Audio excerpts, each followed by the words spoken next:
नमस्कार मित्रांनो. तर आज आपण एका आयुर्वेदिक भाजीपाल्याबद्दल जाणून घेऊया. तर आयुर्वेदिक जेवढा चांगला वापर केला तेवढा आपल्या शरीरासाठी फायदेशीर राहत आहे. अशाच एका आयुर्वेदिक पाल्याबद्दल आपण जाणून घेऊया.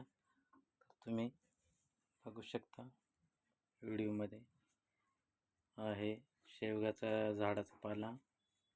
शेवग्याचा पाला याचा वापर कसा करायचा, कोळी पानं घ्यायचे आणि ते धुवून त्याची चटणी बनवून खायची. म्हणजे याचं सेवन केल्याने, चटणी बनवून सेवन केल्याने खूपच फायदा आहे शरीराला. याच्यामधून vitamin A, C, E, iron भरपूर प्रमाणात भेटते. शरीराची चांगली तंदुरुस्त होते, भूक वाढते, पचनशक्ती वाढते आणि तसेच याचं सेवन गर्भवती महिलांसाठी हानिकारक आहे. तर त्या गर्भवती महिलांनी याचं सेवन करायचं नाही. बाकी इतर कोणी करू शकतं. तसेच डॉक्टरच्या सल्ल्याने घेऊ शकता. आणि ज्यांना वातपित्त वगैरे आहे, पित्तावर ज्यांना पित्तदोष आहे त्यांनी याचं सेवन करू नये. बाकी तुम्ही करू शकता. तर याचा खूप सारा फायदा आहे. जसे की शरीरावरती सुजन वगैरे त्याचा फायदा याच्यावरती पचनशक्ती वाढवते. भरपूर सारा फायदा आहे याच्यामध्ये.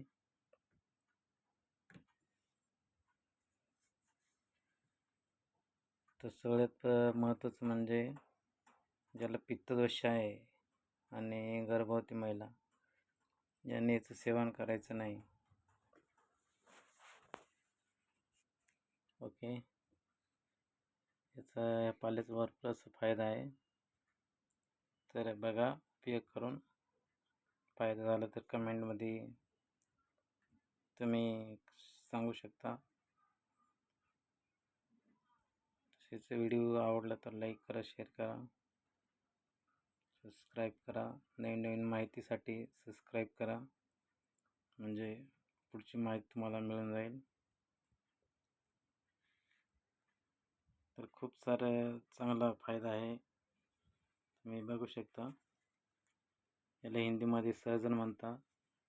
त्याची मेडिकलमध्ये पावडरसुद्धा भेटते, मोरिंगा पावडर म्हणून.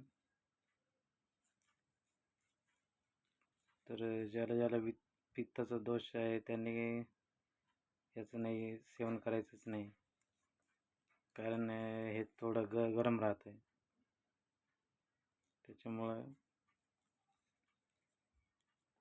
फायदा पण खूप आहे, पण काही गोष्टी आहेत त्या शरीराला नुकसान सुद्धा करत आहे आणि काही गोष्टींचा फायदा होतो. तर प्रत्येक व्यक्तीला सेवन करू नाही शकत. असे भरपूर भाजीपाला आहे जो प्रत्येक व्यक्तीने सेवन करायचं नाही. म्हणजे कोणाला ॲलर्जी राहते, काही राहतं. त्याच्यामुळं आपल्या शरीरावर ते डिपेंड राहत आहे. ओके, धन्यवाद.